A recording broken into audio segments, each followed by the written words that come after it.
acerca del IPC, el índice de precios al consumidor en Bahía Blanca.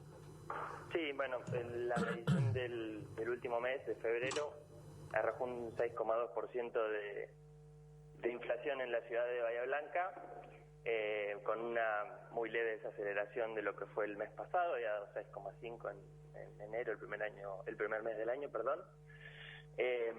Y bueno, con ese resultado estamos en 13% aproximado de inflación del primer bimestre.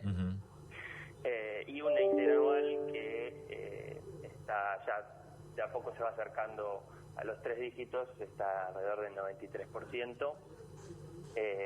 Eso en lo que tiene que ver con febrero. Para destacar también la cuestión de la inflación núcleo, ¿sí? Lo que marca un poco el compás de lo que es la inflación genuina, digamos, por decirlo de alguna forma, lo que no tiene que ver con precios regulados o estacionales, etcétera. Esa inflación nos dio 7,3% en el mes de febrero, lo cual es un dato bastante elevado, y habla un poco de cómo viene el proceso inflacionario en nuestra ciudad, ¿no? Digamos, dentro de los artículos que mencionaron a través del informe, los artículos de baños descartables aumentaron tanto, ¿y por qué se debe? ¿Hay alguna relación con algo? No, la realidad es que, a ver, nosotros medimos una grandísima cantidad de productos en lo que son nuestras encuestas de forma semanal, ¿no? A lo largo del mes. Y muchos productos podemos encontrar algún tipo de relación o de efecto, por ejemplo, con lo que tiene que ver con la carne, ¿no? Que el año pasado sí se mantuvo muy por debajo de lo que fue la inflación general, y este año ya empezó a recuperar ese terreno perdido. Bueno, eso tenía varias causas, por ejemplo, un poco el tema de la sequía, de la dificultad de los productores para engordar el ganado y poder llevarlo a su comercialización, etcétera. En este caso que vos me mencionás, no tengo una causa específica como para atribuirle. Muchos productos, ya te digo, tienen variaciones, por ejemplo, lo que vemos en alguna parte del mes, se hacen algún tipo de descuento o de ofertas y luego el precio vuelve al precio anterior a la oferta. Entonces por ahí vemos un retroceso en una semana y una recuperación a la semana siguiente. Pero bueno, en este caso particular, como mencionas, no tendría una causa específica, sino... O sea, aumenta porque aumenta, nada más. Y la realidad hablando es que, mal y pronto. Esa es una parte del proceso inflacionario de Argentina, ¿sí? El componente inercial, ¿sí? Cuando los precios aumentan porque justamente en general se están moviendo para arriba. Entonces, algunos son los que arrancan primero la carrera y otros los siguen después. Entonces sí. Eso puede ser un poco... Claro, la consulta viene también por ahí, ¿no? Digo, en referencia a consumidor, al tipo que va a comprar a la góndola y demás, y se encuentra con esto. Aumenta porque aumenta. ¿Y cuál es el sentido de que aumente porque aumente? Que es por si las dudas. Sí, en muchos casos ya te digo, hay rezagos temporales en lo que tiene que ver con los precios. Entonces... Hay productos que tienden a reaccionar mucho más rápido ante ciertos eventos que otros. Entonces, es muy probable que veamos aumentos, por ejemplo, en cuestiones ligadas, por ejemplo, a la guerra, lo que fue Ucrania y Rusia, ¿no? Primero los exportables, los commodities, y después les siguen el resto de los productos. Entonces, vemos un poco dinámicas de ese estilo. La realidad es que el promedio de los precios va viajando a una velocidad del 6% mensual aproximadamente, ¿no? Otros productos lo hacen a una tasa un poco mayor o un poco menor. Justamente eso es un promedio, ¿no? Digamos, sintetiza una grandísima cantidad de datos en un número solo, ¿no? Como para entenderlo. ¿Qué pasa con precio justo? ¿Está funcionando en Bahía Blanca? ¿No está funcionando? Sí, porque, a ver, hubo aumentos que fueron por encima de lo que estableció el Estado, que es del 3,2%. Sí, el programa de precios justos está funcionando actualmente.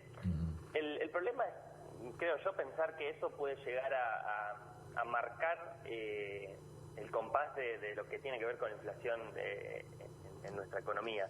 Yo creo que el programa de precios justos es objetivo dar un horizonte de corto plazo de, no sé si decir previsibilidad, pero marcar la cancha de cómo pueden llegar a ser ciertas variaciones en algún grupo de productos, porque recordemos que obviamente en la góndola hay una inmensidad de productos y hay una fracción muy chiquita que está dentro de este programa, ¿no? O el programa de precios cuidados, o léase el programa que queramos hablar, ¿no?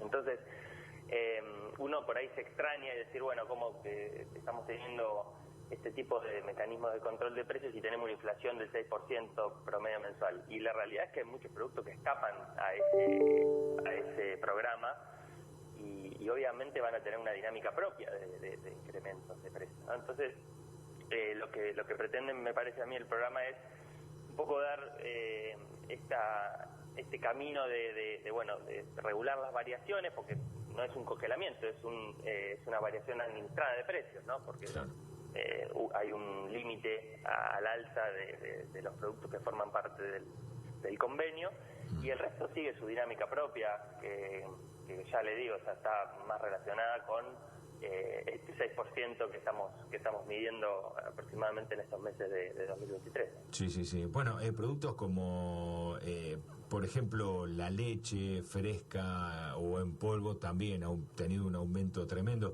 ¿Esto tiene que ver en relación con el aumento de la carne, lo que vos decías? Porque son dos productos que vienen derivados del mismo sitio, ¿no? De la vaca. Sí, a ver, el sector está teniendo una recuperación muy fuerte en lo que son los precios de venta al consumidor, en parte explicada por lo que sucedió el año pasado, ¿no?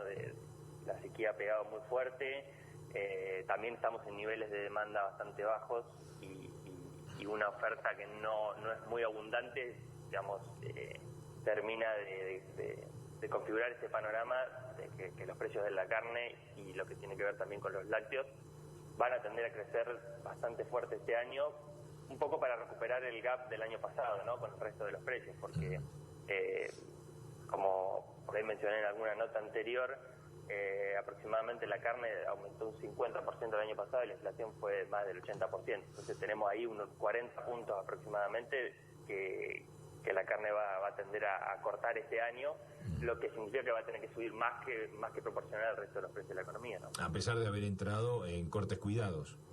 Sí, no creo que tenga mayor incidencia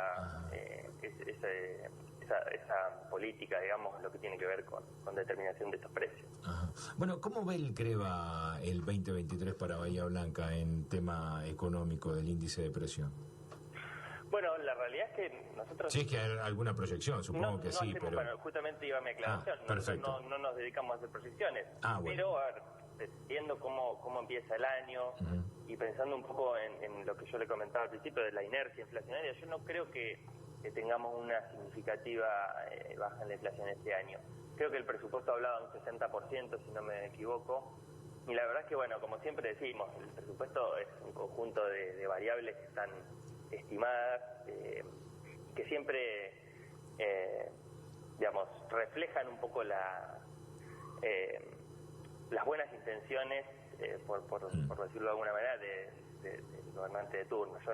La verdad es que el presupuesto lo miramos como para tener un marco de referencia, pero sabemos que subestima y sobreestima, según lo que corresponda, ciertas variables. En este caso, con la inflación, creo que nadie está pensando en un escenario de 60% para este año, y entiendo que, bueno, la dinámica que nos presenta los primeros 2 meses del año habla de que la inflación va a estar más cercana a lo que fue el año pasado, que fue un 87% aproximadamente, que el 60% que está detallado en el presupuesto, ¿no? Perfecto. Bueno, Jerónimo, nos quedamos sin tiempo porque tenemos las noticias que ya vienen. Te agradecemos mucho que nos hayas